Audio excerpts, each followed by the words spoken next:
Estrela, estrela, como será assim? Tão só e nunca sofrer. Brilhar, brilhar, quase sem querer. Deixar, deixar ser o que se é.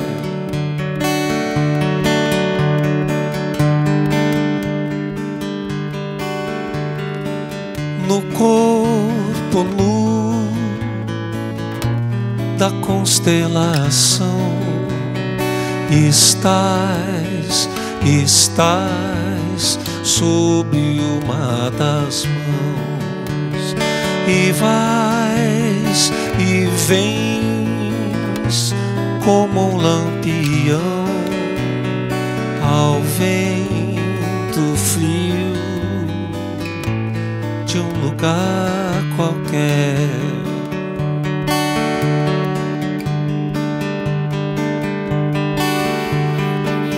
É bom saber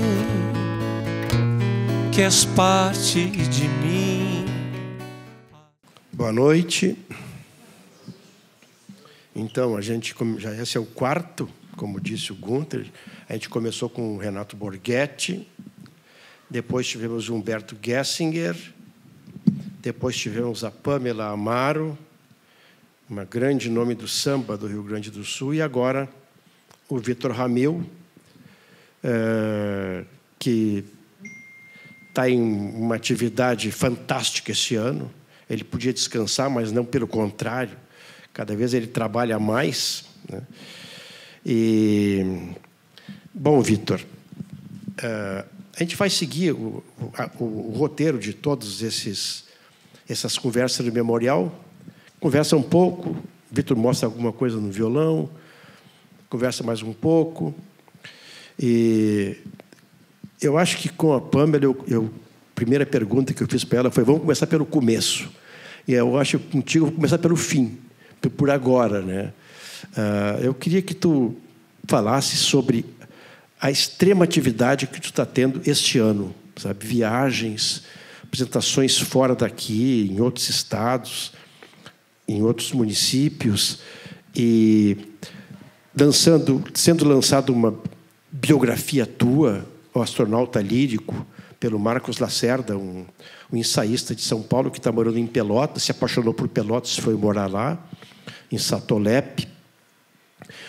Esse disco aqui, o Ramilonga, saiu originalmente em CD, agora em LP. Que cor é a mesma o disco aqui?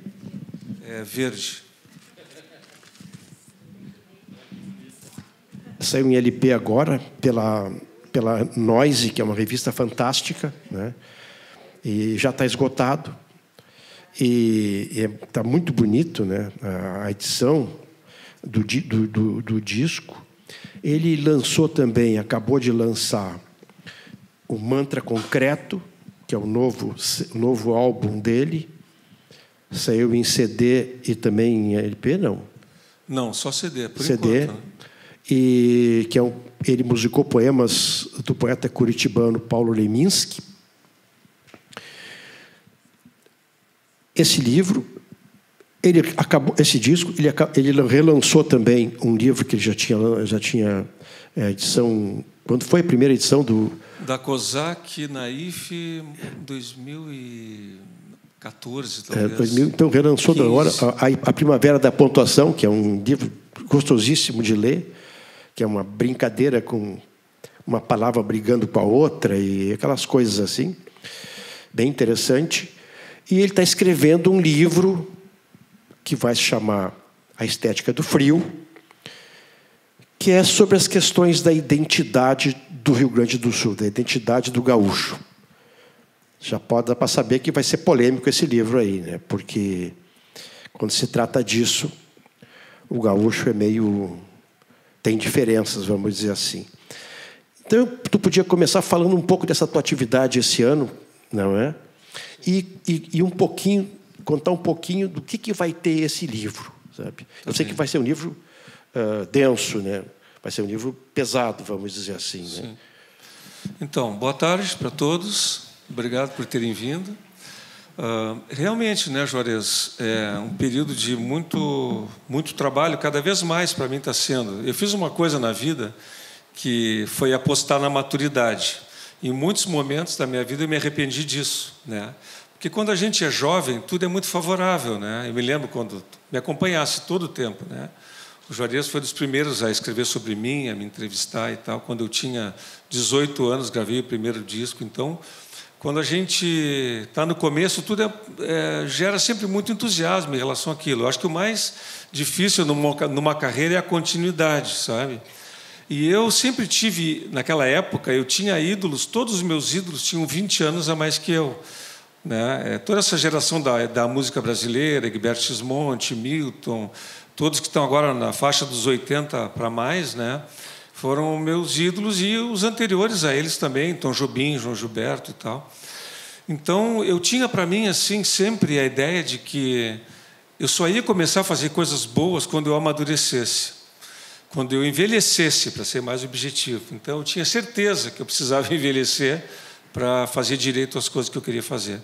Então, eu nunca tive urgência. Por exemplo, o próprio Ramilonga, né? Ramilonga, eu tive a ideia da música com 21 anos, compus aos 23 e gravei 14 anos depois. Eu nunca tive urgência de, fiz uma grande música, vou gravar logo, vou lançar, fazer sucesso. Não, eu guardei Ramilonga para fazer outras canções que girariam em torno dela. Então, eu vou sempre pensando em termos de projetos, de coisas assim. Esse livro, A Estética do Frio, estou escrevendo agora, mas a ideia foi o primeiro a publicar essa expressão, né? Porque o meu irmão, o Cleiton, quando eu morava no Rio, ele foi lá em casa e eu contei para ele o que eu tinha pensado e tal. Ele veio a Porto Alegre, falou para o Juarez sobre a Estética do Frio. E o Felipe Elizalde, também meu amigo compositor, com quem eu conversava muito, os dois passaram para o Juarez, e o Juarez, como bom jornalista, botou lá, né, A Estética do Frio, né, Juarez? E foi legal, porque me botaram num compromisso de desenvolver aquilo, porque eu tinha ressentido um insight, vamos dizer, da ideia, entende?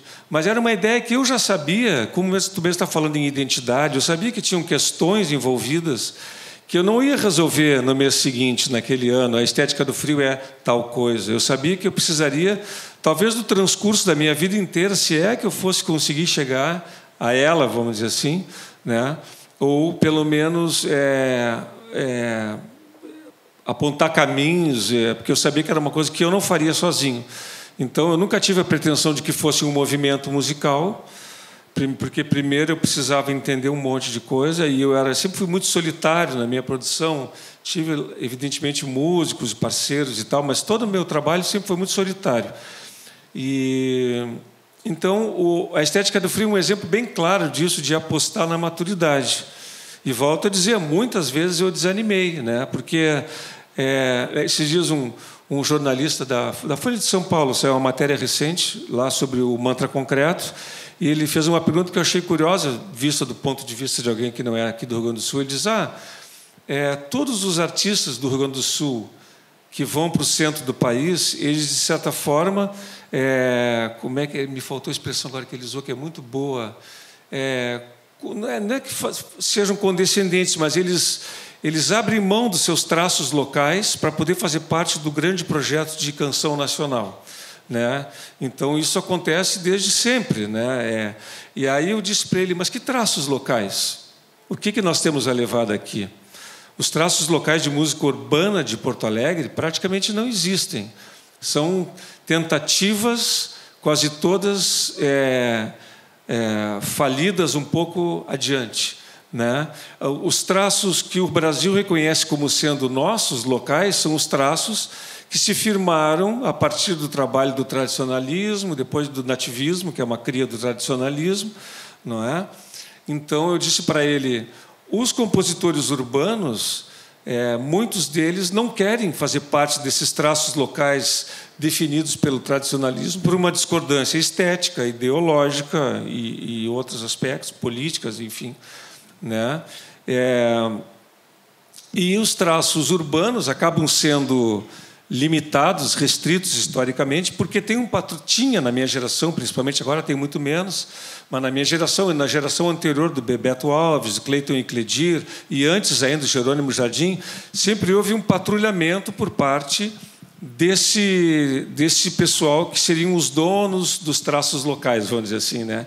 Mas, por outro lado, Cleiton e Cledir, Almôndegas, Bebeto Alves, Raul Elvanger, Jerônimo Jardim, Carlinhos Hartlieb, tu mesmo, nunca deixaram de usar os traços locais. Nunca deixamos de fazer, mas a questão é que nós não tiramos daquilo que havia de traços locais, como a gente entendia, o que a gente buscava, nunca nasceu disso uma linguagem síntese, a gente nunca conseguiu fazer a síntese. Então, quando eu falo em estética do frio, o que eu venho buscando ao longo desses anos todos é uma linguagem síntese, né? Quando eu convidei o Caetano para cantar comigo no disco dele, Babe, eu nunca tinha falado com ele, né? Aí eu escrevi uma carta para ele falando. Aliás, eu tinha falado com ele quando eu tinha 11 anos. Eu tinha ganhado um concurso de contos e o prêmio era uma viagem à Bahia. Eu era muito fã dos baianos, todos éramos, né? E eu desço no aeroporto em Salvador e está o Caetano com o Moreno no colo. O Moreno devia ter, sei lá, 2, 3 anos. E eu disse para ele, olha, é a segunda vez que a gente se encontra. Na primeira eu tinha 11 anos e tu me deu um autógrafo lá em Salvador e tal. Aí eu convidei ele para cantar comigo e eu falei para ele o seguinte, eu aprendi muito com o tropicalismo, mas agora, enquanto o tropicalismo colocava os gêneros, as linguagens lado a lado, né, eu gostaria de que a gente no Sul conseguisse fazer uma linguagem síntese de tudo aquilo que chega até nós e a gente nunca conseguiu sintetizar. Tu entende? E porque o tropicalismo tu tinha vários gêneros, várias linhas de arranjo, de abordagem da música, mas evidenciar as diferenças era o que marcava o tropicalismo. Tu tinha, de repente, uma música concretista do lado de um samba, do outro lado tinha um rock, era uma espécie de vale-tudo, assim, né? E eu disse para ele que eu estava atrás dessa síntese, que eu acho que nunca aconteceu. Eu acho que se tentou muito, né? Eu acho que todas as gerações vieram buscando. Mas, por exemplo, se tu analisar alguns discos, inclusive os meus primeiros, e o próprio Cleiton e Cledir, tu tinha assim, por exemplo, vamos pegar um exemplo deles mesmo.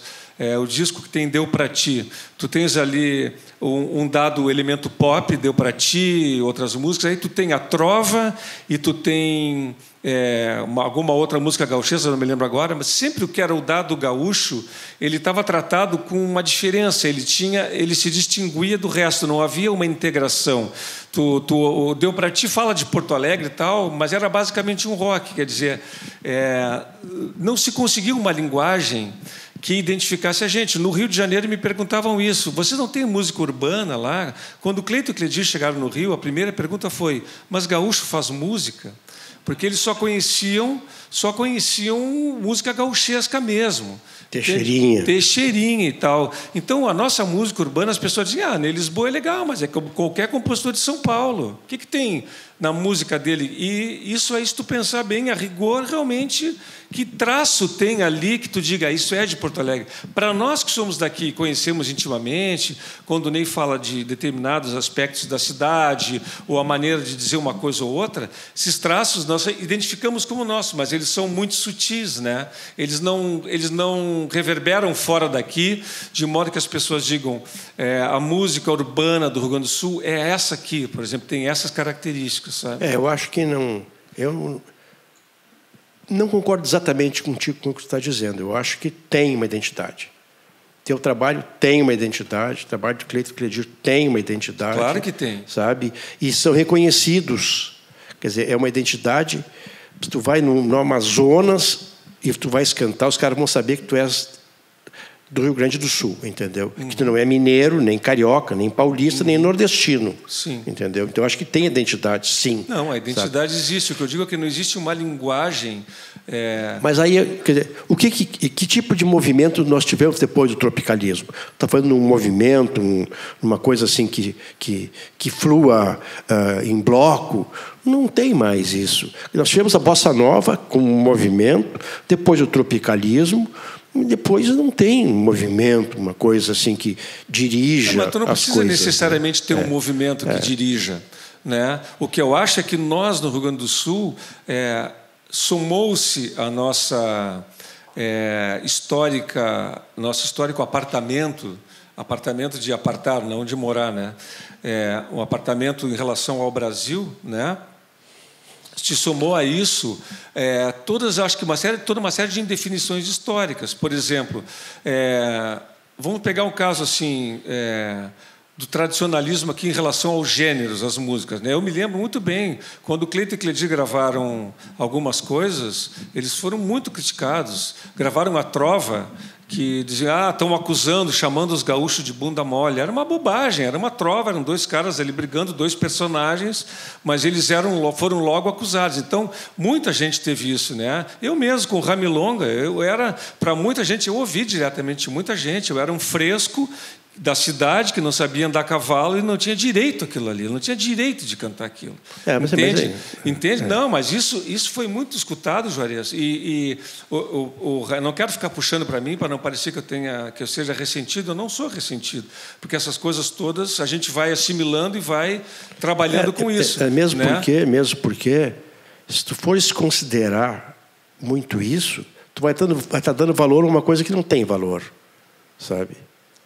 Que só eles acham que tem valor, mas não tem, na verdade, historicamente não tem valor. Por exemplo, assim, eu sempre... Por que eu compus Deixando Pago e, ao terminar de compor, eu chorei? Por que eu me emocionei? Eu não sei andar a cavalo, nem gosto, acho chato de andar a cavalo. Não tenho vivência de campo, passei a ter mais vivência com a Ana, que entrou agora, minha mulher, que é de Rosário do Sul, passei a ter mais... Onde é que está lá? Eu estava procurando a mais bonita na sala e demorei a encontrar. Então, eu ouvi isso de muita gente, mas eu não preciso disso. Por exemplo, eu sou de Pelotas, uma cidade multicultural. A minha primeira emoção musical foi o samba.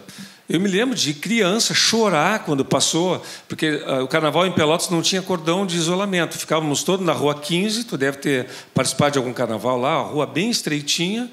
A escola de samba vinha e estava todo o povo no meio da rua. Eles vinham chegando e a gente ia se prensando contra a parede e passava aqueles tambores enormes em cima da gente tocando. E eu me lembro de chorar. E eu estava diante, sabe do quê? Eu estava encostado no Café Aquário, que é um café que tem no centro. Na minha frente tinha uma casa de tangos, o Sobrado, onde meus pais dançavam tangos. Meu pai é uruguaio. E eu estava chorando ouvindo um samba. Olha essa mistura que tinha toda para mim, né? Então, e eu estava onde? Eu estava na cidade do João Simões Lopes Neto, que a gente desde pequeno aprende a ouvir falar dele, as histórias dos contos gauchescos e tudo mais faz parte, né? O meu pai, uma época, inventou de ir no CTG lá, João Simões Lopes Neto, aos domingos, a gente ia para comer churrasco. Como dizia o Barbosa Lessa, 90% dos tradicionalistas querem churrasco, fandango e cerveja, né? E ele dizia, nós temos que conceder isso, é uma concessão, porque aí o pessoal vem. Ele tinha uma coisa política, tinham outros que não, né? Mas eu não vou entrar nisso, deixo para o meu livro depois. Então, né? Agora, vamos aproveitando aí o lado Pelotas. Os teus irmãos foram morar no Rio de Janeiro. A Adriana Calcanhoto foi morar no Rio de Janeiro. A Elis, antes, foi morar no Rio de Janeiro. E assim tem outros gaúchos que estão espalhados aí, né? O Borghetti faz mais shows fora daqui do que aqui. Ele viaja 2 vezes por ano para a Europa. E tu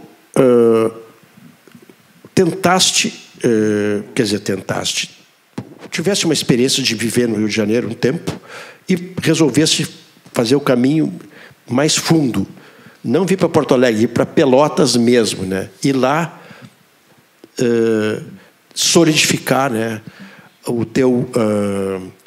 a tua existência, vamos dizer assim, né, musical e física, né? O que significa morar em Pelotas, sabe? O que significa essa cidade? Pelotas é uma cidade super cosmopolita, né? Antigamente, era uma cidade que mais escravos teve no Rio Grande do Sul, né, nas charqueadas. E então tem uma questão forte negra lá, né? Essa coisa do ritmo, um instrumento que foi criado lá, o sopapo, que é um instrumento fantástico, né? Enorme, que o Giba Giba tocava e que está cada vez mais popular hoje, né? O que significa, então, voltar para Pelotas? Bom, na época, a gente voltou por vários motivos. Alguns de ordem prática, outros de ordem existencial, vamos dizer assim, né? Os de ordem prática é que estávamos eu e a Ana, a gente morava em Copacabana, a Ana estava fazendo a faculdade, estávamos com 2 filhos pequenos, eu tendo que viajar, a gente tendo que viver e tal, e estava bastante complicado, né? E esse foi um motivo assim, né? A gente estava com a nossa casa da família lá, que é a casa que eu moro hoje, que eu acabei comprando, fui restaurando ao longo dos anos, né? E essa casa estava se estragando, é uma casa de 100 anos, né? E então teve essa coisa de ordem prática também. A gente, de repente, um dia eu disse para ela, vamos voltar para o Sul. Mas porque também havia uma circunstância da música brasileira naquele momento, eu não tinha por que eu estar no Rio. Porque o ir para o Rio sempre foi historicamente assim, tu ia para o Rio, então tu passa a fazer parte de uma cena, começa a conviver contigo, a gente começa a compor junto, estamos trabalhando, e vai indo. As coisas aconteciam sempre lá, e era, como todo mundo já sabe, Rio de Janeiro e São Paulo, principalmente o Rio de Janeiro, né? Eu tive também sempre um temperamento, como eu falei antes, muito solitário, eu sempre fui muito caseiro. Então, além de ser um período que só tinha rock, só rock, nos anos 80 mudou a música brasileira. Então, eu sou um cara ainda de formação. A minha geração fez rock, mas como eu comecei muito cedo, a minha formação toda é a MPB dos anos 70, principalmente, né? Então, quando começa os anos 80, eu, com 18 anos, fazendo o meu primeiro disco, um disco, pode-se dizer, um disco mineiro de um discípulo do Milton, né? Que era o que eu fazia na época, assim, eu simplesmente adorava e queria cantar como ele, aprendi a cantar ouvindo o Milton cantar. E então, quando eu fui para o Rio, eu tinha feito A Paixão de Ver, segundo ele próprio, era um projeto de música brasileira, do Sul e tal. Fala. Segundo disco. Segundo disco. Aí eu fui para o Rio e fiz o tango. O tango, inclusive, tem toda uma energia daquele momento ali, um disco mais roqueiro, mais assim, de grupo, de banda e tal, né? Porque tu nunca fica imune ao que acontece à tua volta, e acho que é legal tu saber absorver o que está rolando na tua volta. Eu tinha consciência disso na época. Eu acho que muita gente que teve formação de MPB e se deparou com o rock dos anos 80 e reagiu àquilo, como quis enfrentar aquilo, muita gente perdeu o rumo das casas, como se diz, né? A tua música, falaste desse primeiro disco, Estrela, Estrela. Essa tua música é uma das músicas tuas que permaneceu no tempo, né? Ela atravessou o tempo, né? Desse disco, do primeiro, é a única que, de fato, atravessou o tempo, sim, né? Sim. E que nos shows, qualquer lugar que tu vai do Brasil, pedem para cantar essa música. Exatamente. Né? Uhum. Quem sabe tu, a primeira violonadinha faz com o Estrela, Estrela. Vamos lá.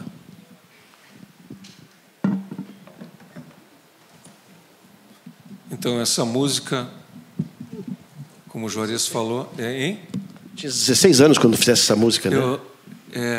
Não, 18. 18. Eu fiz ela em janeiro e em março eu gravei no disco. Eu já estava com o contrato assinado, tudo certo, e eu ainda não tinha essa canção. Só uma observaçãozinha, esse disco, aí na gravadora Polygram, na época, achavam ele metidinho, porque ele era um guri de 18 anos e queria que os arranjos do disco fossem feitos pelo Gilberto Gismonti, pelos maiores da música brasileira. Você está começando, o que é isso? Mas foi assim, quer dizer, ele conseguiu pegar esses caras, grandes nomes da música, para tocar com ele e fazer os arranjos do disco. Pois é, mas tu sabe que, na verdade, foi bem simples, porque o João Augusto, que hoje é produtor, dono da DEC Discos, foi meu produtor, ele estava começando também. Ele disse, e aí, Vitão, quem é que você quer para produzir, para fazer os arranjos? Eu, é assim? Vai, é assim mesmo. Ele disse, quem sabe o Egberto? Legal, quem mais? O Wagner Tiso, esse, aquele, o Grupo Azimuth. Aí começamos a chamar os músicos que eu gostava, e, enfim.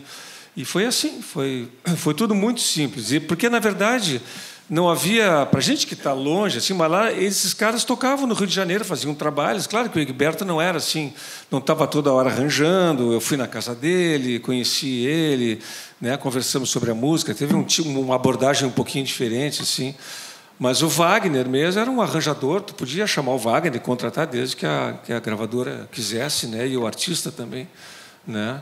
E foi bom. Por outro lado, Juarez, às vezes eu penso assim que se eu tivesse começado um pouquinho depois e tivesse me dado tempo de tocar com músicos da minha geração, fazendo um som meu assim mais amador, pior, vamos dizer assim, tecnicamente, talvez eu tivesse começado mais cedo a desenvolver uma linguagem minha, entendeu?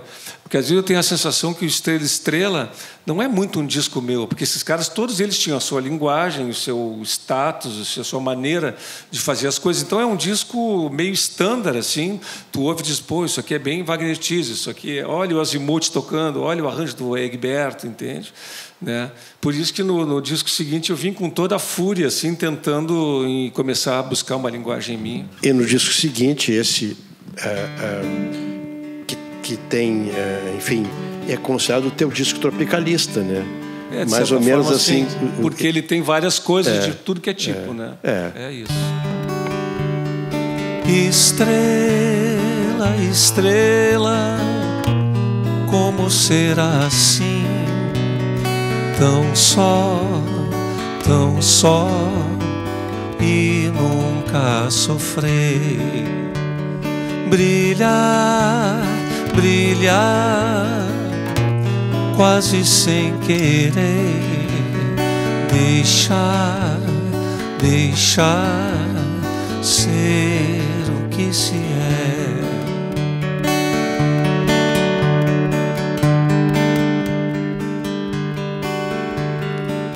No corpo nu da constelação estás sob uma das mãos e vais e vens como um lampião ao vento frio de um lugar qualquer.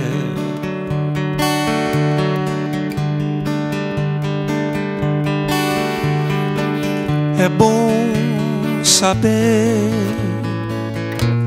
que és parte de mim, assim como és parte das manhãs. Melhor é poder gozar da paz que trazes aqui.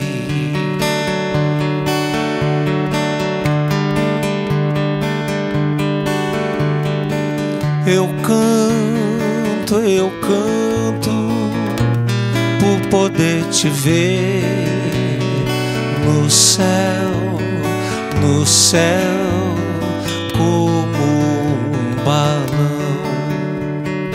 Eu canto e sei que também me vês aqui com essa canção. Obrigado.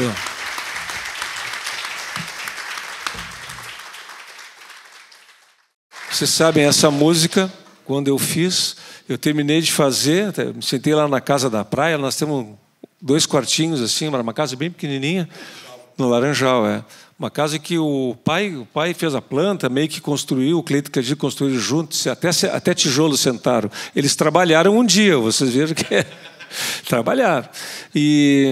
E eu compus o Estrela, me sentei e compus, assim, acho que em menos de meia hora, a música, e saí dali, chamei as minhas irmãs e dizia, cara, vocês não conhecem essa música? Tocava para elas. Elas, não, é tua mesmo, é boa. E aí eu me convenci que a música era minha. Sabe que eu sempre, isso que eu estava falando, assim, tudo isso mais ou menos no meu caso se soma, essa coisa de apostar na maturidade, por exemplo, de acreditar em coisas assim. Eu venho de uma família assim também, de uma casa muito forte, né? Todo mundo tocava, cantava, e o meu pai era engenheiro agrônomo e trabalhou na cidade. Ele foi agrimensor, ele abriu várias ruas, mediu ruas importantes da cidade. Um período ele cuidou das praças da cidade. Então o pai saía com a gente às vezes de noite de carro, para passear, e ele não ficava assim passeando só no centro, vendo os prédios bonitos da cidade. A gente ia lá nas vilas, ia lá longe. Ele conhecia cada pracinha, as árvores da cidade, o nome científico das árvores. Então ele falava sempre da cidade. Ele andava criticando: eles botaram asfalto aqui, não pode usar asfalto em Pelotas, não sei o que. Ele sempre despertou em mim um senso crítico de olhar a cidade assim fisicamente, entender a cidade e tal, né? Eu sempre gostei muito disso, sempre gostei muito dessa casa, que é a casa que eu vivo hoje. Hoje em dia, Pelotas para mim é muito essa casa. Tanto é essa casa que nós compramos a casa do lado agora para aumentar a nossa casa, né? Porque a gente tem certeza que nunca vai sair de lá. Embora às vezes a gente pense, essa cidade é meio insalubre, né? Porque é úmida, fria, às vezes dá vontade de ir embora de lá. Mas tem coisas que são muito, muito fortes assim. Então, eu no meu trabalho, essa coisa da cidade, por exemplo, Satolepe, né? Eu comecei a fazer essa música, eu tinha 19 anos, aquela Sinto Hoje em Satolepe, né? E eu queria falar sobre a cidade, mas eu não queria falar em Pelotas, porque Pelotas não é exatamente a cidade da minha fantasia, porque não é só a cidade real que me importa, é o fato de eu estar lá com as pessoas com quem eu estou lá hoje, com a Ana, com nossos filhos quando vão. A minha mãe até há pouco estava aí, com 98 anos, agora os netos. Aliás, a Bel está aí, não? Ali, tem o meu futuro neto, está ali já, dentro da barriga dela. Terceiro netinho nosso, né? Então, é isso, a gente tem uma coisa familiar forte, e eu sempre quis isso para a minha vida, sabe? E na música não é diferente da questão familiar e da cidade. Todos os lugares que eu morei fora de Pelotas, eu nunca me senti em casa. Eu nunca me senti em casa. Eu estava como se estivesse sempre na expectativa de voltar. Quando a gente voltou lá para aquela casa, eu lembro que a gente se deitava no quarto e eu ficava olhando portas como essas, assim, né, que tem bandeiras em cima, com a luz passa, e a gente ficava deitado e curtindo, assim, olha só a luz passando na janela, não sei o quê, né? E eu estava escrevendo o Pecode, o meu primeiro livro, comecei a escrever no Rio, e ele se passava nessa casa. Então teve um componente artístico muito forte, mas eu não vim para Pelotas muito seguro, sabia? Eu não vim assim, não, eu vou ficar em Pelotas porque aqui, o Rio Grande do Sul, porque é Pelotas. Não, eu vim carregando comigo alguma insegurança. Eu me perguntei, não estou fazendo uma loucura vir para cá, que eu estou fazendo o caminho inverso que todo mundo faz. Todo mundo quer ir para o Rio. Eu fui, fiquei 6 anos e já voltei. E agora? Mas nós chegamos em Pelotas, eu estava escrevendo o Pecode, comecei a preparar o Ramilonga. Na verdade, é como se eu tivesse tido uma primeira etapa da minha vida profissional, até os 25 anos, vamos dizer assim, até os 30, vamos dizer, porque eu fui para o Rio com 24, voltei com 30, mais ou menos, né? E dos 30 em diante, o Ramilonga, para mim, é um marco nesse sentido, assim, é como se fosse um marco zero, sabe? A partir dali eu comecei a desenvolver uma linguagem minha. Foi importante tomar distância do Sul, tomar distância de Pelotas, ver tudo isso de fora, pensar essas coisas de estética do frio, entendeu? Me dar conta de como a gente contribuía pouco para a cultura nacional, como a cultura nacional falava pouco também de nós, entendeu? A imagem que se fazia do Brasil. Tudo isso foi fundamental eu ter ido para o Rio, mas foi fundamental também eu voltar e me dar esses anos todos de reflexão ali no lugar, tu entende? E ao mesmo tempo em que iam surgindo esses trabalhos, essas músicas, essas canções, ele estava lá pendurado no sótão não, mas no telhado da casa, sim, tirando o cupim das madeiras. Sim, sim. Né? Eu que reparava o telhado quando chovia, eu gostava de ir lá para cima, ficava lá um tempo. Aquelas casas tradicionais de Pelotas tem um corredor, tem uma porta alta de entrada e um corredor e outra porta. Vestíbulo, como chama, né? E outra porta depois. E esse corredor sempre tem um como é que chama? Escaiola. Escaiola ou escariola, né? Escaiola, na parede. Que é uma espécie de uma pintura que foi também, digamos assim, refeita por ti, né? Não, essa escaiola se preservou lá, né? Foi bem, o pai era bem ligado nessas coisas e então, quer dizer, essa casa, a casa ancestral, a limpeza, o trabalho de reconstituição, de restauração daquilo acompanha, né, essa criação forte da tua continuação da música. Sim, né? Com certeza. Para mim, eu tenho essa sensação assim, de que a gente tem uma meta na vida que a gente não tem ela muito consciente. Eu não sei muito bem do que se trata, mas para mim passa muito por aí, assim, por coisas que vão se mantendo. O fato de eu estar naquela casa que eu entrei pela primeira vez aos 4 anos, estar sempre naquela cidade voltando, isso para mim me dá uma sensação de solidez na vida, no mundo, entende?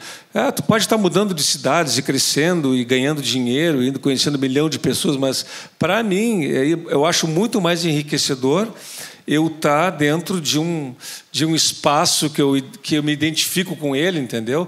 Às vezes, determinada incidência de luz numa janela me remete a uma sensação de infância que me faz escrever, me faz compor e tal. E, ao mesmo tempo, tu é um cara conhecido, muito conhecido, no Rio Grande do Sul, em Pelotas, para não dizer no resto do Brasil, embora eu estava dizendo lá para o Gunther que tu tem público em Manaus, em Recife, em São Luís, no Maranhão, na Fortaleza, interior de São Paulo.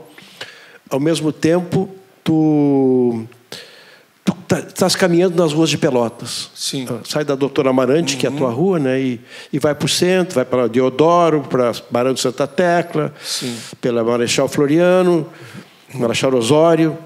E como é que as pessoas te veem lá? Me vem como Cleiton e Cledir. Sim, eu tenho a brincadeira que eu faço muito lá com a Kátia Summon e o Fischer no sarau. Eu ando na rua, aí Cleiton, Cledir, ou então Cleiton Cledir. Eu sou o Cleiton Cledir, ou então o Vitor Ramalho, como um cara me chamou um dia. Nosso compositor, Vitor Ramalho. Ele não sabe muito bem quem eu sou, não, Juarez. Não, mas isso é curioso, assim, por exemplo, o que me chama muito a atenção, por exemplo, flanelinha de carro em Pelotas, onde eu paro o carro, tem flanelinha, chega, fala, meu compositor. Os caras me conhecem, por Joking. Porque essa música tocou, acho que bastante no rádio, e é a história de um cara injustiçado. Então, muita gente se identifica com essa música, mas gente que você não imagina, assim, de todo tipo, entende? Principalmente esse pessoal, assim, tem pessoal papeleiro, os caras me conhecem, Joking, passam e cantam para mim. É muito legal isso, é muito bacana, entende? Mas não sabe muito bem quem eu sou. Muitas vezes perguntam, e aí, continua cantando? O cara está velhinho já, não está mais... Por falar em Joking, a letra que tu colocaste em cima da música do Bob Dylan se refere a um personagem de Pelotas, né? A desses malucos geniais que ficam meio lendários, né? Sim. Conta um pouquinho para o pessoal que não sabe. Essa música é uma música chamada Joey, né? do Bob Dylan, que ele fez para um cara chamado Joey Gallo, que era um mafioso nos Estados Unidos. Se vocês viram um filme, aquele do Martin Scorsese, que é um filme recente dele, não vou lembrar o nome agora, se alguém lembrar pode dizer, sobre máfia e tal. O Joey Gallo é um dos personagens, era um cara bandido mesmo. Mas o Bob Dylan tem essas maluquices, ele faz música para criminosos e tal, né? E aí eu queria fazer uma versão dessa música. E eu estava com o Alexandre Fonseca, que toca comigo agora no Mantra Concreto, desde o Ramilonga também já tocava comigo, que ele é pelotense. E eu estava começando a mexer nessa música em busca porque eu não queria contar a história do Joey Gallo. Eu queria passar para o Brasil, de preferência, para uma vivência minha, de Pelotas, de preferência. E ele me contou a história do avô dele, o Joaquim Fonseca. Né? Aí começa Joey Joaquim, né? Por isso ficou Joking. Né? Eu não sabia nem como escrever, só tirei a letra A do nome e ficou Joking. Né? Joaquim seria, né? Mas ele me contou a história do avô dele. Eu disse, cara, essa história é maravilhosa. O avô dele construiu um avião, tentou ter uma fábrica de aviões em Pelotas, isso aí era no pós-guerra, não conseguiu. Recebeu uma carta em inglês no Rio de Janeiro, explicando por que ele não podia, ou seja, parecia que já veio diretamente da Boeing, ou de alguma empresa norte-americana, que ele não podia construir aviões. Então, ele sofreu uma espécie de boicote, assim, né? E foi uma pena, porque o Rio Grande do Sul poderia ter tido a primeira fábrica de aviões do Brasil, poderia ter sido em Pelotas, uma cidade que nunca mais encontrou uma vocação econômica, né? Ficou naquela coisa de charqueadas, e de lá para cá só pobreza, né? Poderia ter mudado a cidade, né? Uma espécie de Embraer pelotense, uma coisa assim. E aí, então o Joaquim Fonseca tem isso. Aí, claro, eu peguei a história do avô dele, juntei com a história na época do Graciliano Ramos, tinha sido feito aquele filme do Nelson Pereira dos Santos sobre a prisão do Graciliano na Ilha Grande. Então eu criei um personagem político, nem entro em detalhes, nem eu sei o que ele seria, talvez um anarquista, alguma coisa assim. E criei o personagem, né, o Joaquim. E é muito interessante, né, como ele... O Joaquim, nós temos 2 dias aqui de bate-papo. Não, pode escolher outra também, dessa época aí. Posso tocar? Vocês querem que eu toque o Joaquim? Então tá, então boa noite a todos. Porque essa música não acaba nunca, né? Então, por exemplo, eu começo... Satolepe noite no meio de uma guerra civil, o luar na janela não deixava a baronesa dormir, né? Tem lá o solar da baronesa, então uma ambientação pelotense, a voz de Caruso ecoava no Teatro Vazio, uma referência aos teatros lá de Pelotas, que tinha canto lírico e tal, né? Cria uma ambientação meio fantasmagórica, assim, quando ele supostamente nasceu, né? Satolepe noite no meio de uma guerra civil, o luar na janela não deixava a baronesa dormir. A voz de Caruso ecoava no Teatro Vazio. Aqui nessa hora é que ele nasceu, segundo o que contaram para mim. Joaquim era o mais novo, antes dele havia 6 irmãos. Cresceu um filho bizarro, com o bizarro dom da invenção. Louco, Joaquim louco, o louco do chapéu azul. Todos falavam e todos sabiam quando o cara aprontava mais uma.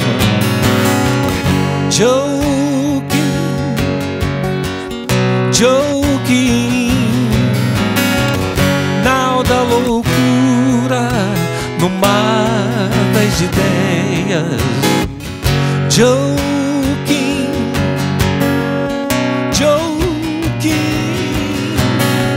quem eram esses canalhas que vieram acabar contigo? Muito cedo ele foi expulso de alguns colégios e jurou: nessa lama eu não me afundo mais.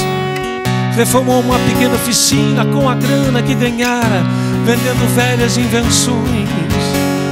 Levou pra lá seus livros, seus projetos, sua cama e muitas roupas de lã. Sempre com frio fazia de tudo pra matar esse inimigo invisível. O Alexandre me contava que o avô dele tinha muito frio e tinha feito um quarto de vidro no terraço da casa, né? A vida ia veloz nessa casa, no fim do fundo da América do Sul. O gênio e suas máquinas incríveis que nem mesmo Júlio Verne sonhou. Os olhos do jovem profeta, vendo coisas que só ontem fui ver. Uma eterna inquietude e virtuosa revolta conduziam o libertário. Dezembro de 1937, uma noite antes de sair, chamou a mulher e os filhos e disse: se eu sumir, procurem logo por mim. E não sei bem onde foi, só sei que teria gritado a uma pequena multidão: ao porco tirano e sua lei hedionda, nosso cuspe e o nosso desprezo.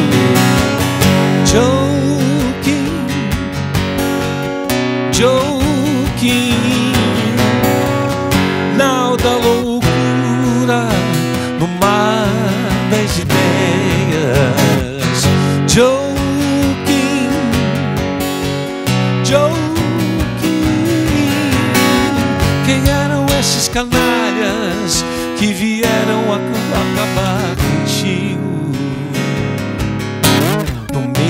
da madrugada sozinho, ele foi preso por homens estranhos. Embarcaram num navio escuro e de manhã foram para a capital. Uns dias mais tarde, cansado e com frio, Joe, quem queria saber onde estava, e de um lado de cigarros, de um lado de cobre, ele ouviu: estás onde vais morrer, jogado numa cela obscura, entre o começo do inferno e o fim do céu. Foi assim que, depois de muitas histórias, a mulher enfim o encontrou. Ainda ficou ali por mais 2 anos, sempre um homem livre, apesar da escravidão. As grades, o frio, mas novos projetos, entre eles um avião. O mundo ardia na guerra quando Joe, King louco, saiu da prisão. Os guardas queimaram os projetos e os livros, e ele apenas riu e se foi. Em Satoleb alternou o trabalho com longas horas sob o sol. No quarto de vidro, no terraço da casa, lendo Artaud, Rimbaud, Breton.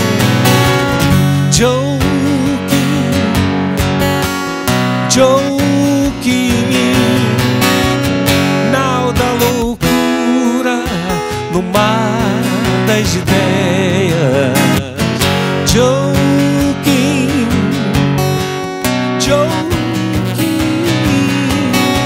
quem eram esses canalhas que vieram acabar contigo?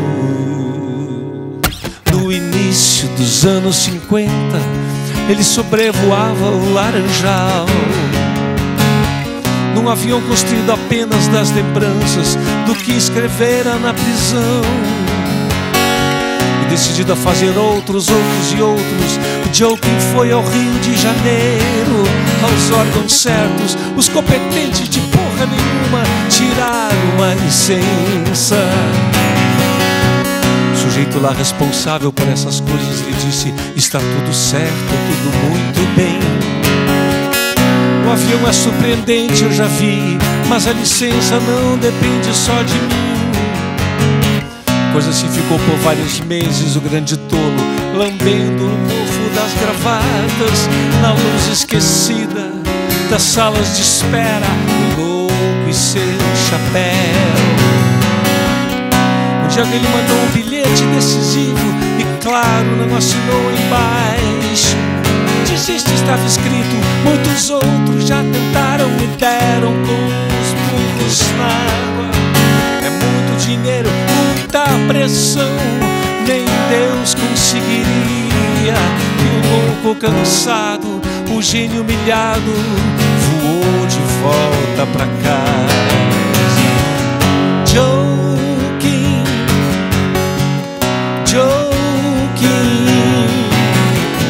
nau da loucura no mar das ideias. Joe King,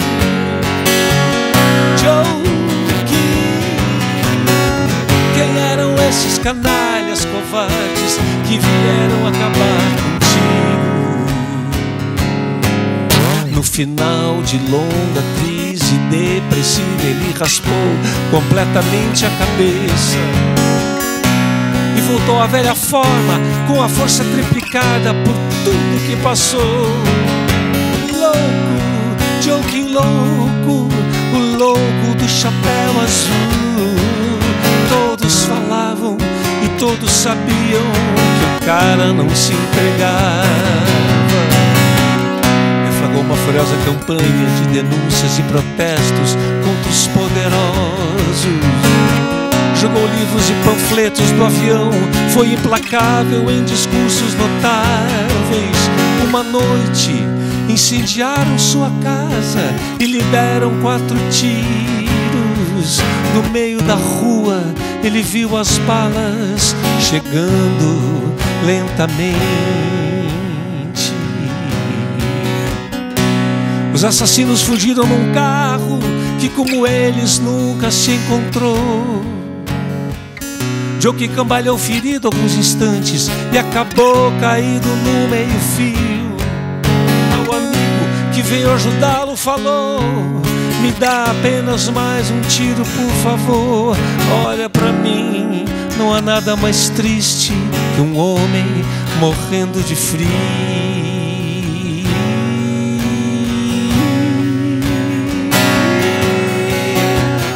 Joking,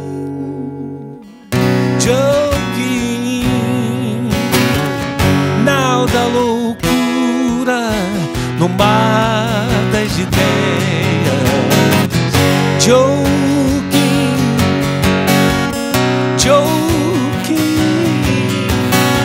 quem eram esses canalhas que vieram acabar contigo?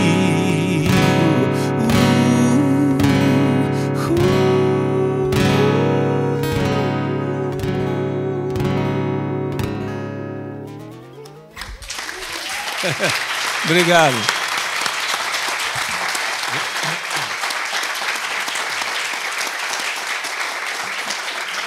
Obrigado. Vamos passar um pouquinho pela família. Está ligada intimamente a essa questão de Pelotas também, né? Sim. Fala um pouco da Ana, do Ian, da Isabel, como é que eles foram criados em Pelotas, como é que eles se encaminharam na vida adulta. Fala um pouco da Ana, que acaba de voltar de 6 meses de estudos em Portugal. E se tu quiser também falar um pouco da tua família prévia, só para situar um pouquinho isso aí, né? Pode falar. Tá bem. Não, a minha família é o máximo, né? Então, ali estou esperando o meu 3º netinho agora, né? A Bel e o Ian se criaram num ambiente com muita... Como é que foi quando disse uma aluna tua, quando foi lá em casa? Quanto estímulo, falou a aluna. Ela entrou na nossa casa e disse: nossa, disse para ela, quanto estímulo, falou assim. Porque tem muito livro, tem piano, tem violões, tem, né? A própria casa, como tu já mais ou menos descreveu antes, né? É um museuzinho também. Né? A casa tem a Ana especialmente adora. A gente gosta muito de, por exemplo, Montevidéu, naquelas feiras de antiguidade, coisas de. Então a nossa casa já é velha, então nós somos velhos, é tudo velho lá dentro. A gente adora. Não, estou brincando, a gente gosta muito disso, né? Dessas coisas não tem um móvel, acho que seja novo lá em casa, né? Tudo tem uma história, assim. Então os filhos se criaram nesse ambiente, um ambiente um ambiente de muito interesse, principalmente pela arte, né? A Ana sempre foi muito ligada. A Ana, antes de fazer a linguística, ela tinha feito também educação artística, letras, assim, literatura. Então, leitura, música, e eu sempre fui também muito ligado em artes visuais. A gente sempre adora viajar, ir a museus. A Bel se criou assim, né? Desde agora a Bel fez um passeio sozinha, né? Bel pela Europa, foi lá na Romênia, né? Que tu foi conhecer. Aliás, recomendo as coisas que ela visitou incríveis. Como é que chama aquelas igrejas, Bel? Os mosteiros, né? Que são pintados por fora e por dentro, né? Assim, são um negócio incrível. Então a Bel fez uma viagem. A gente pira vendo eles, assim, como eles funcionam, né? Como eles... Agora o Ian com 2 filhas meninas. Então nós temos... Eles, às vezes, os nossos... Não só os meus filhos, todos os sobrinhos reclamam, né? E o Cledir é que brinca. Pô, não nasce um dentista nessa família para nos atender. Não sai um advogado, todo mundo é artista e tal. É porque é tudo... É um ambiente assim que se criou, né, na família e acaba sendo uma coisa... Eu mesmo, por exemplo, eu não tinha dúvidas. É claro que o nosso núcleo ali, quando começou, era o pai e a mãe, e aí vieram depois o Kleber, Cleiton, Cledir, Branca, Kátia, Vitor e tal. E o primeiro filho, eles sempre gostaram de música, de cantar, de dançar, e acharam que ia ser bom o Kleber, meu primeiro irmão, estudar música. Aí perguntaram para ele se ele queria um instrumento, ele escolheu o acordeon, que nos anos 50 era o grande instrumento, assim, né? E ele tocava acordeon. Aí, quando chegou o Cleiton quis estudar violino, o Cleiton quis estudar violão, e assim foi indo. Todos os filhos quiseram estudar, né? Depois chegou a minha vez, eu fui o que começou mais tarde, vamos dizer assim, com o ensino mais formal como professor, porque eu já aprendia com todos em casa. Então, a casa era uma função, todo o tempo tinha música, os irmãos tocando, compondo. Eu sou o mais privilegiado no sentido de ter visto todos eles crescerem. Quando o Almôndegas começou a se formar, às vezes eles estavam no meu quarto, lá em Pelotas, todos reunidos, tocando. Então, eu vi tudo isso de perto. Eu ia para os shows com eles, carregando os violões, vendo os bastidores, aprendi a cantar em microfone, em estúdio com eles, tudo, né? Então foi se criando assim. Aí os nossos filhos já vêm nisso, né? A Bel ia desde pequenininhos viajando. Eu não sei se tu lembra quando eu fazia o personagem, aquele Barão de Satolepe, teve um show que o Ian subiu no palco, vestido de barãozinho. Ele subiu, botou uma corcundinha, fizemos uma capa para ele. Quer dizer, desde cedo. Aí o Ian tentou fazer outras coisas. Eu digo tentou, coitado, porque ele acabou fazendo música, né? Ele fez jornalismo, fez teatro. Ele foi indo, daqui a pouco estava lá fazendo música. Eu fiz jornalismo também. Eu fiz jornalismo assim, porque assim, eu lá em casa era assim, o Kleber começou a tocar, mas na geração do Kleber era mais difícil ser artista, ser músico e tal. Então ele entrou, ele fez medicina, e aí o Cleiton e o Cledir faziam engenharia. Né? E eu via muito aquilo, né? Quando eles fizeram Almôndegas, foram para o Rio, me lembro do pai e a mãe dizendo para eles: não, pode fazer música, mas tem que se formar primeiro. Tipo música, né? Só que chegou um momento da vida deles que o pai e a mãe, se trabalhassem a vida inteira, nunca ganhariam o que eles estavam ganhando naquele ano, vamos dizer assim, né? Então, o pai e a mãe foram se dando conta que aquilo era um trabalho também. Então, quando chegou a minha hora, já fazer música não era uma coisa assim tão absurda. Tanto que, aos 18 anos, eu me independizei e também ganhava mais que meus pais, já na ocasião, né? Mas, assim, eu mesmo assim, na hora de fazer vestibular, eu quis fazer... não quis fazer para música, ou não quis ir direto para música, porque eu achei que eu tinha que fazer curso superior e tal. Fiz jornalismo, não durou muito, durou pouco. Fiz um pouco em Pelotas, um pouco na URGS, passei para composição e regência depois. Mas eu já gravava desde os 18, é difícil, porque aí tu já trabalha, já compõe. E eu sempre tive certeza que era isso que eu ia fazer. Eu não imaginava outra coisa para mim. O meu dia a dia era só isso. Era tocar em casa, era compor, era um grupo de amigos e tal, né? E os nossos filhos não foi muito diferente. Todos eles acabaram fazendo alguma coisa ligada à arte, né? A Bel, no caso, fez artes plásticas, artes visuais. A filha do Cleiton, a Karina, não foi para a música, mas faz teatro, é uma atriz bastante conhecida, inclusive. E a Bel faz iluminação dos teus shows também? Claro, a Bel acabou se voltando para a parte de iluminação também de shows, cenários e coisas assim, né? E tanto que o Casa Ramil, esse encontro que a gente faz no palco, tem os Ramil que estão no palco tocando e cantando, mas tem a Bel fazendo a luz, cenários, vídeos, tem a Karina dirigindo, tem o Caio, filho do Cleiton, produzindo, né? E o filho do Cledir, ou do Cleiton, que participa do Casa Ramil... O João. Uhum. O João. Então, é uma loucura, porque... as filhas do Ian não estão... Ele já não botou uma cantar ou coisa parecida? Não, a Nina já está estudando violão. A Nina estuda violão. Outro dia... É uma dinastia. Outro dia a gente estava aqui em Porto e ela queria, né, Ana, que a gente tem aqui um apartamento embaixo do Ian. Então, queria que a gente subisse lá para ver a aula dela. O João Hortácio, que dá aula, o músico aqui de Porto, que ele é o professor da Nina. Aí nós sentamos e ficamos assistindo ela. E ela já tem um grupo. Como é o nome do grupo dela, a banda? Não sei o que, dos sonhos. Lá da escola, tu não sabe, Beth? Como? Viva Seus Sonhos. Ela tem uma banda, Viva Seus Sonhos. Só as meninas, todas com 7, 8 anos. Né? É muito legal isso, né? Então, de certa forma, estão todos condenados, pobrezinhos. Não vão conseguir fugir disso. Tu tem alguma música, alguma canção que tu fez que possa falar disso? Falar disso, tenho. Isso. Sabe que eu fiz uma música para minha mãe quando ela completou 96 anos. E chama-se Só Cantar. E eu fiz de presente de aniversário para ela. Aí nós gravamos, eu, o Cleiton, o Cledir, foi na época da pandemia, a Branca, minha irmã, a Kátia. A Branca é a que cuida da carreira da família toda. Né? A Branca era assistente social, agora no Rio de Janeiro. Morava comigo aqui em Porto Alegre e eu estava lançando Estrela Estrela. E ela estava trabalhando na época numa instituição, ela dizia, ela não gostava do como é que a coisa andava lá dentro e tal. Eu disse, larga aí esse troço, vem trabalhar comigo, vem ser produtora. E começou a trabalhar com a Liane Klein. Fizeram uma produtora chamada na época Tia Produções, lembra disso?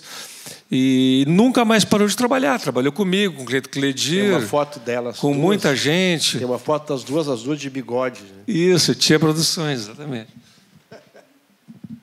O nome da música? Essa música se chama Só Cantar. Vou ver se eu vou tentar lembrar da letra, né?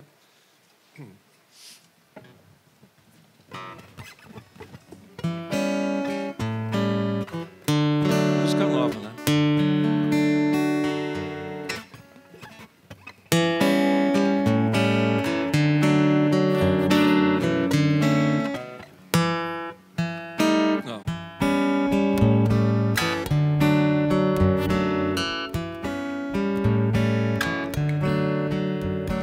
Vamos só cantar como sempre.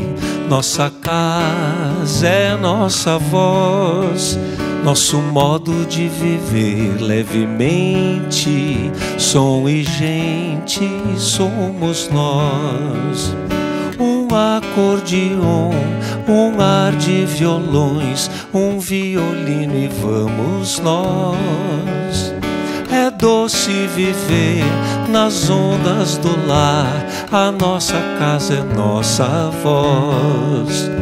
Quando um canta, outro canta, todos cantam por cantar.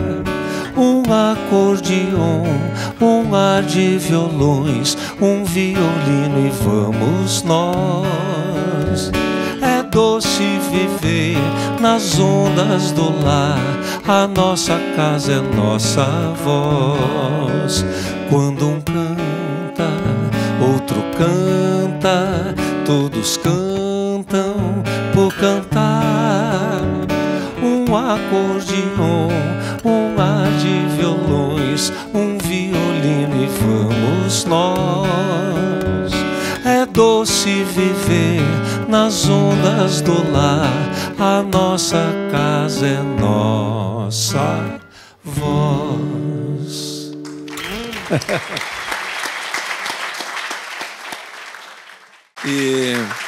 E eu fiz essa música para a mãe porque a mãe gostava muito, né, dessas músicas assim. A dona Dalva, a mãe dele, estava sempre em todos os shows de toda a família, né, Vitor? Sim, e muito acompanhando mesmo, né? Cada matéria tua que tu escrevia no jornal, eu te mostro lá o dia que tu for lá. Ela pegava, recortava e escrevia assim a data, o dia, não sei o que. Às vezes ela botava Dalva Ramil, dia tal, ela assinava as matérias, hein? Colava, né?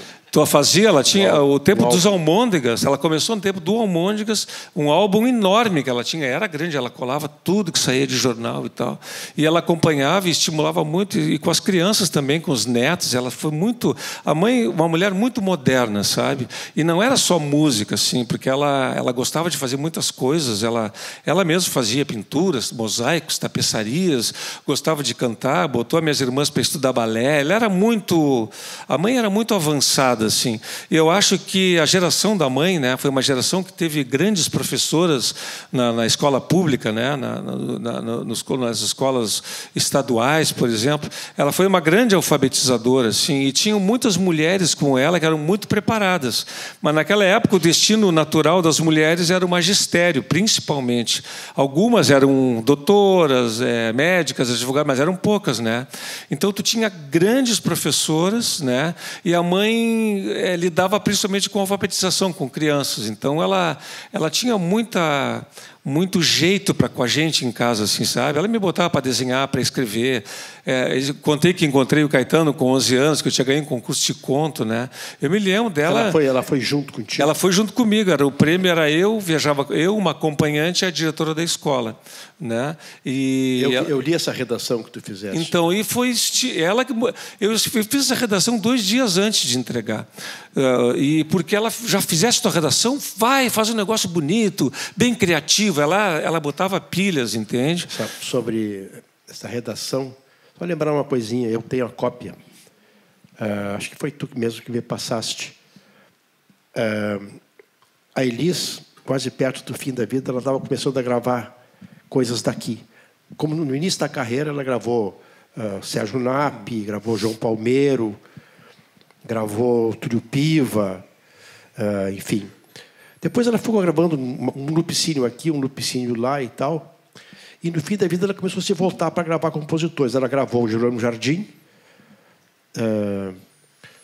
que o Jerônimo foi alcançar o primeiro disco dele para ela. Lá tinha Moda de Sangue, do Jerônimo Jardim e do Ivaldo Roque, que já foram, né? Um dia ela liga para Isaek, onde o Jerônimo estava, e pede para falar: olha, aqui é a Elis Regina. E o cara que atendeu o telefone: tá bom, e aqui é o Papai Noel. Bateu o telefone na cara dela, né? Aí ela voltou de novo: olha, aqui é a Elis Regina, preciso falar com o Jerônimo Jardim. Aí passaram para o Jerônimo. Aí o Jerônimo estava no Rio de Janeiro. Aí ela conseguiu fazer com que a equipe dela encontrasse o Jerônimo e disse para ele que nós vamos gravar Moda de Sangue. Depois ela gravou Pequeno Exilado, um disco do Raul Elvanger. E ela tinha pedido para o Vitor uma fita. Tá? E o Vitor mandou uma fita para ela. Aí diz Regina, que já era a maior cantora, né?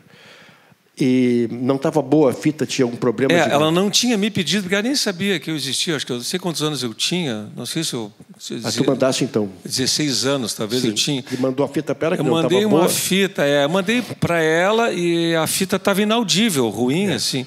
Aí ela manda um telegrama para ele.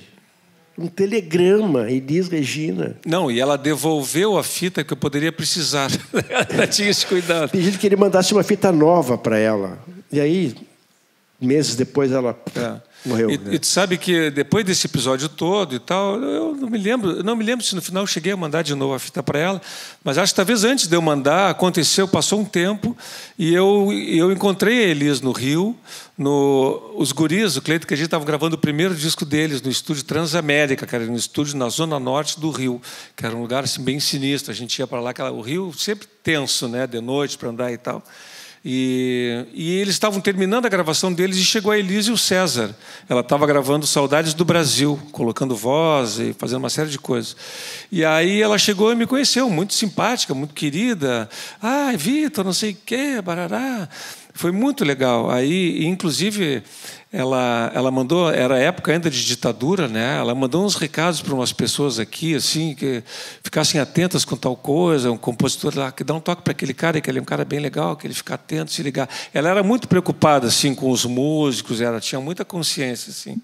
E ela, nessa ocasião, me convidou.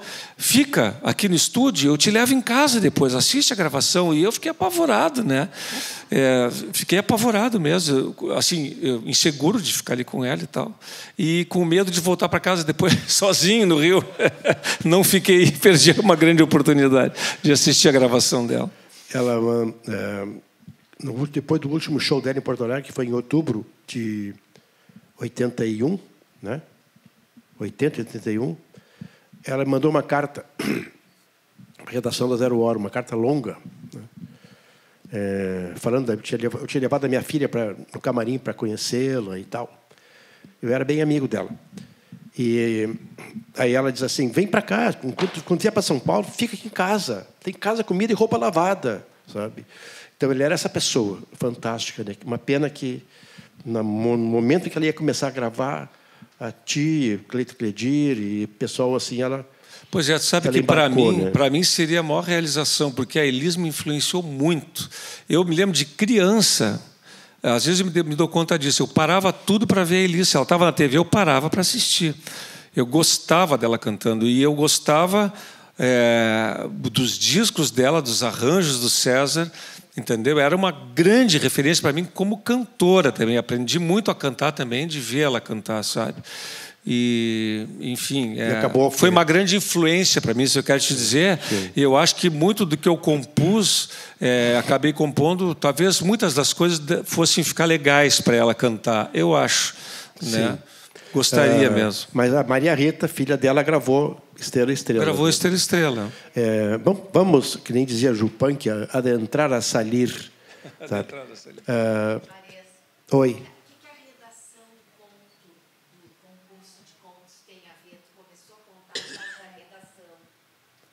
Ah, sim. Não, tu falou do o que tem a ver a redação com a Elis. Tu fez algum link aí, seguisse na Elis? A redação que ele fez do concurso que ganhou. Porque eu me lembrei que eu li uma cópia dessa redação que ele fez para o concurso e ganhou uma viagem à Bahia, e lembrei do telegrama que a Elis mandou para ele. Ele associou. Entendeu? Esse foi o link sabe, da coisa, da cópia do telegrama que eu tenho, que eu guardo lá o telegrama, né? Elis. E, então, tem alguma coisa que tu queira assim, cantar, que tu sabe... um sucesso ou não, ou Ramilonga.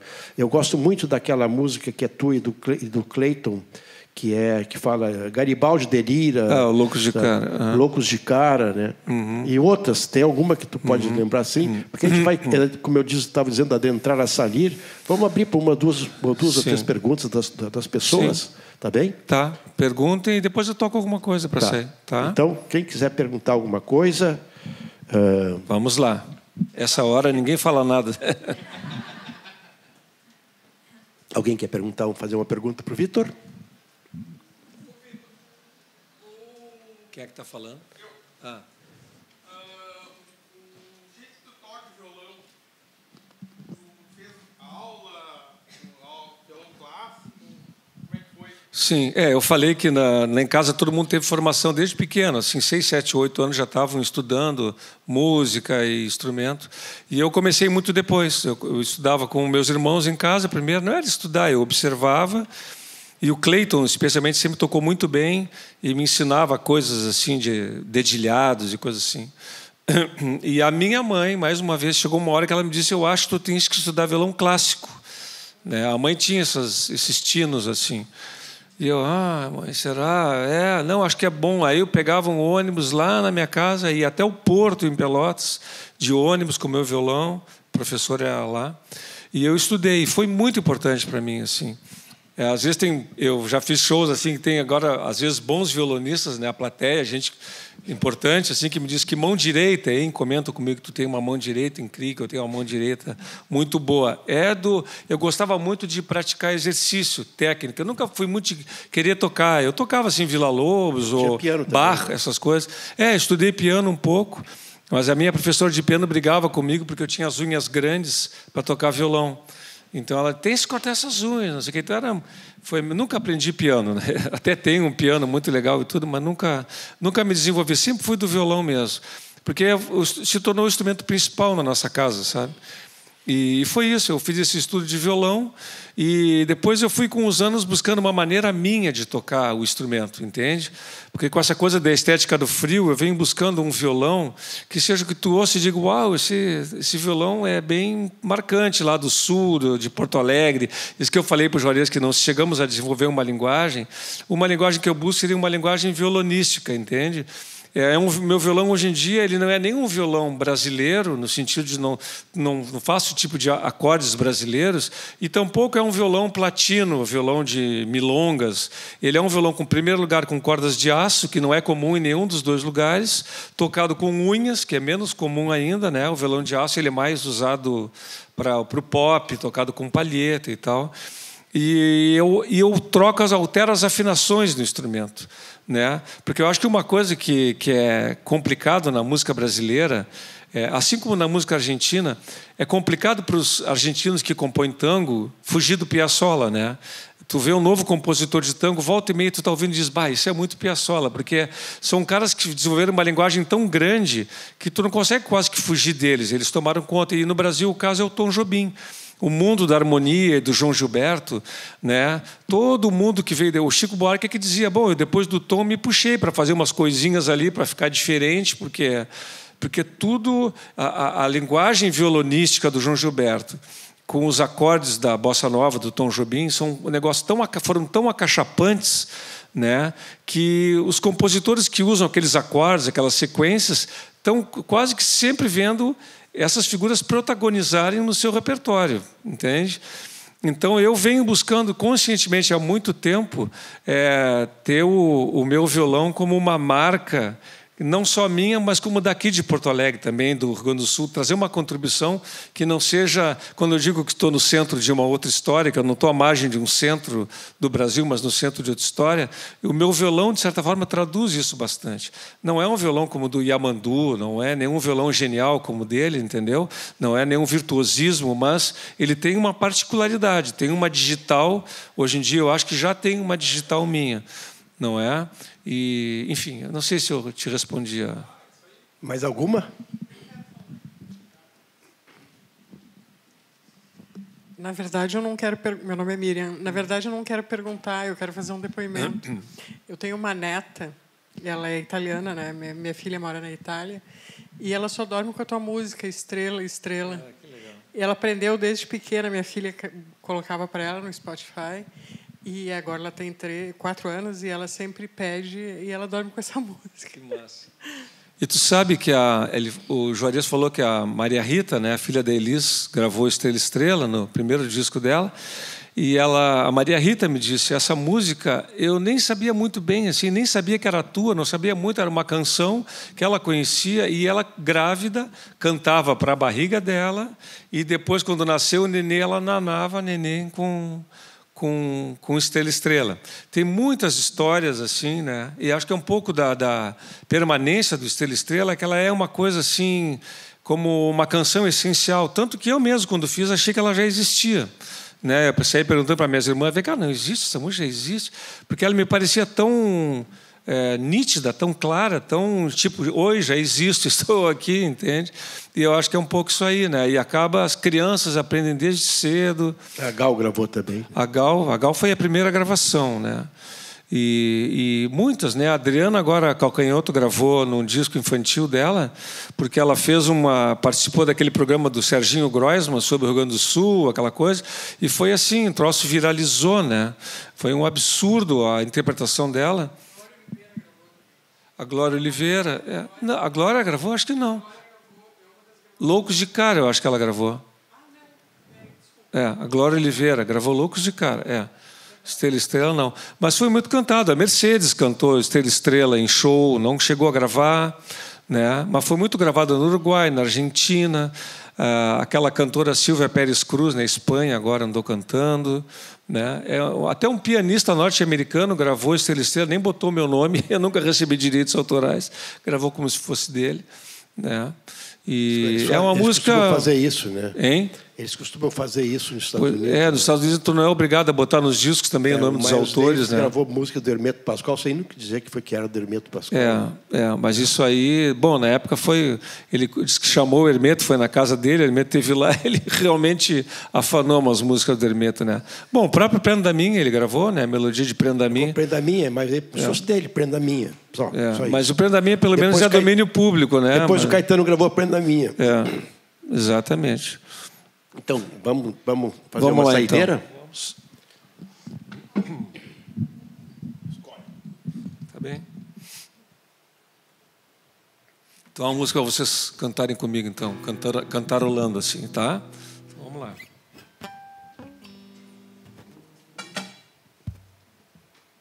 O que é? Esse fio aqui? Eu não tenho saída, ele está vindo de lá, não. Não posso fazer nada. Não vou tropeçar sentado, não te preocupe. Alcei a perna no pingo e saí sem o rumo certo. Olhei o pampa deserto e o céu fincado no chão. Troquei as rédeas de mão. O rodeio pala de braço e vi a lua no espaço, clareando todo o rincão e a trotezito no mas. Fui aumentando a distância, deixar o rancho da infância coberto pela neblina. Nunca pensei que minha sina fosse andar longe do pago e trago na boca o amargo de um doce beijo de China. Sempre gostei da morena, é a minha cor predileta, da carreira em cancha reta, de um truco numa carona, de um churrasco de mamona, na sombra do arvoredo, onde se oculta o segredo, num teclado de cordiona. Cruzo a última cancela do campo pro corredor e sinto um perfume de flor que brotou na primavera. A noite linda que era, banhada pelo luar, tive ganas de chorar ao ver meu rancho tapera.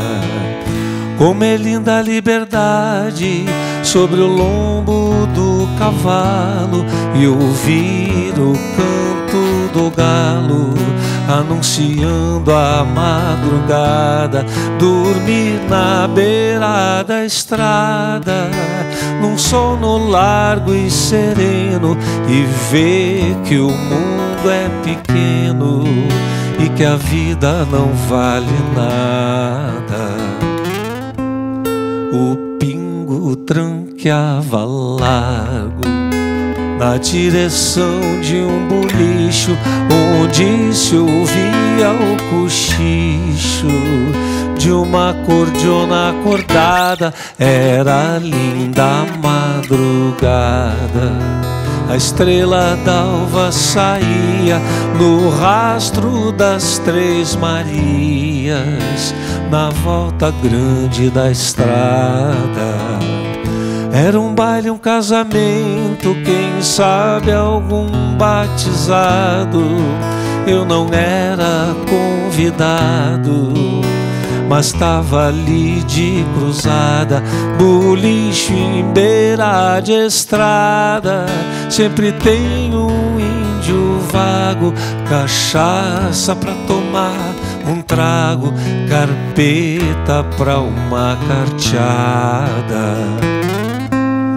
Falam muito no destino, até nem sei se acredito. Eu fui criado solito, mas sempre bem prevenido, índio do queixo torcido, que se amansou na experiência. Eu vou voltar pra querência, lugar onde fui parido. Eu vou voltar pra querência, lugar onde fui parido. Obrigado.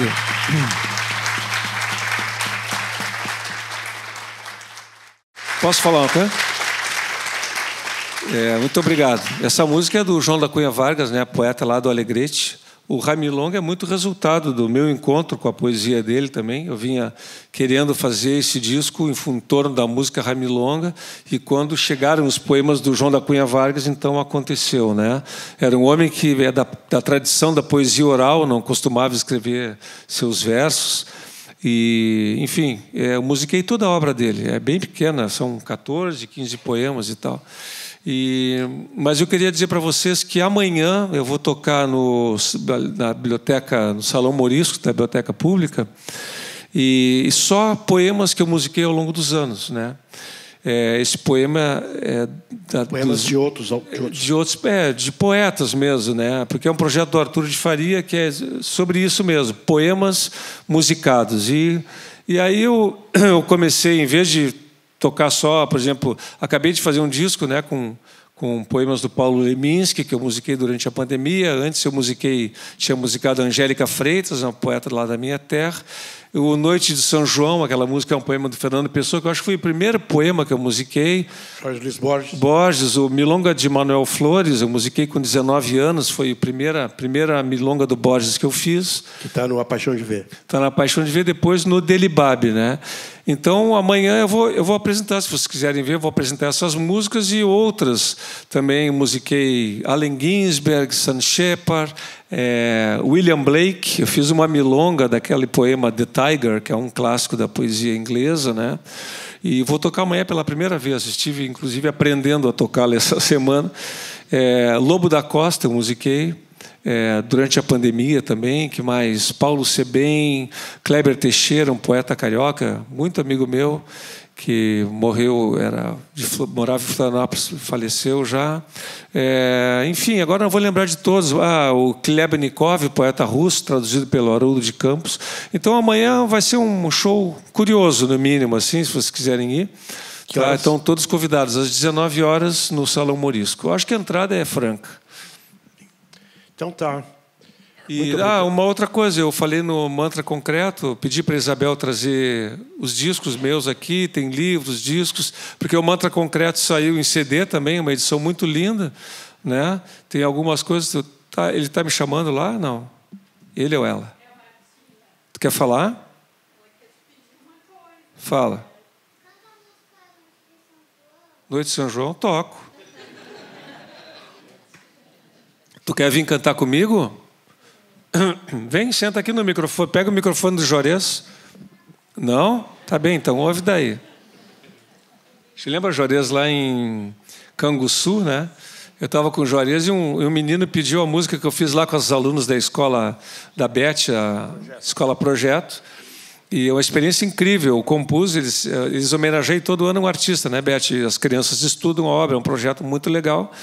E tem o ano que eu fui homenageado lá e estudado pelos alunos, eu propus a elas lá da escola eu compor com as crianças. Foi um certo ato de responsabilidade minha, porque eu nem sabia se isso seria viável, mas eu fiz uma música com 64 parceiros, 64 crianças. Para mim foi um baita aprendizado também, porque eu nem sabia como isso seria feito, criei um método assim quase que instantâneo ali. E foi incrível, né, Beth? A música ficou muito bonita. E tenho visto outras escolas, sabe? Outras crianças por aí cantando essa música. Se chama Acordei Sonhando. Que nunca foi gravada. Não, foi gravada com as crianças mesmo. Sim, pelas crianças. Se quiserem escutar, está no YouTube, né? Vocês podem escutar lá. Eu gravei um vídeo com as crianças da Projeto. Né? Fizemos um show beneficente lá na PUC do Grupo Odomodê, né? Foi muito legal, foi uma história muito bonita. Mas por que eu estou contando isso? Já não sei. Claro. Aí lá em Canguçu, o menino pediu uma música. Qual música? Aí ele gritou, Acordei Sonhando. E foi incrível, porque em Canguçu ele sabia da música e ele era de lá mesmo, né? Mas ele, de alguma maneira, ele tinha chegado nele. Eu achei isso incrível. Aí o Vitor chamou ele no palco e ele cantou junto com o Vitor. Isso, eu chamei, quer cantar? Ele veio, né? A Sônia estava lá. Ele veio lá e pá, o pessoal de Canguçu não se aperta. Então vamos lá, Noite de São João. Esse é o primeiro poema que eu musiquei, então, que eu contei para vocês, né?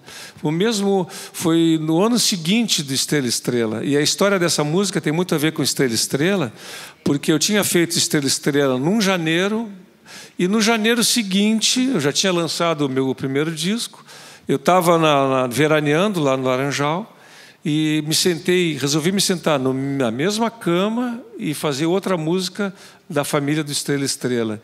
Abri um livro de Fernando Pessoa ao acaso, abriu nesse poema, Noite de São João, e eu fiz essa música. Então ela é um pouco Estrela Estrela também.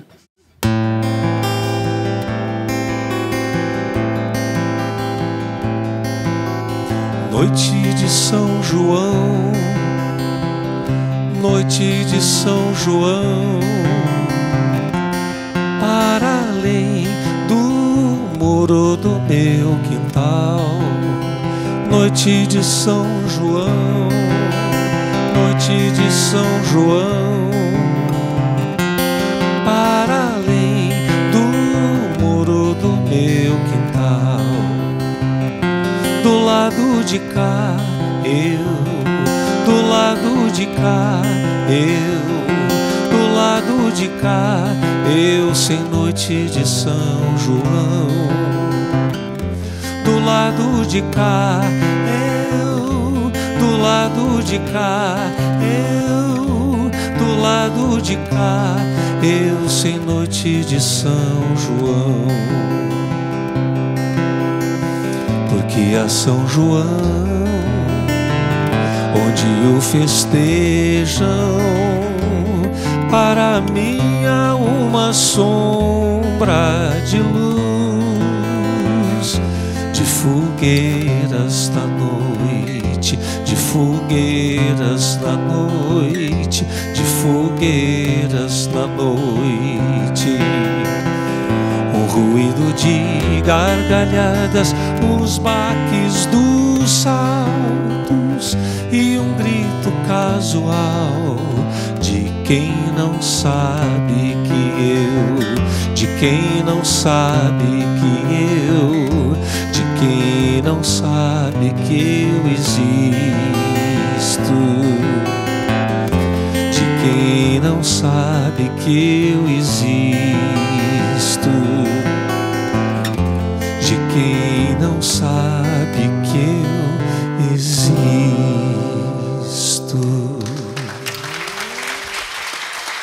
Muito obrigado.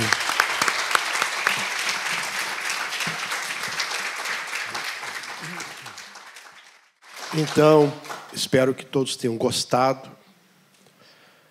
desta noite com Vítor Ramil. Eu adorei. Obrigado por terem vindo, Obrigado, teres vindo. Obrigado por ser meu amigo. Igualmente. Obrigado por compores as músicas que tu compões. Obrigado por escrever sobre as músicas que eu componho. Então, muito obrigado, Vítor. Obrigado para vocês. Valeu, Gunter, valeu. Ministério Público, Memorial do Ministério Público. Vamos nessa.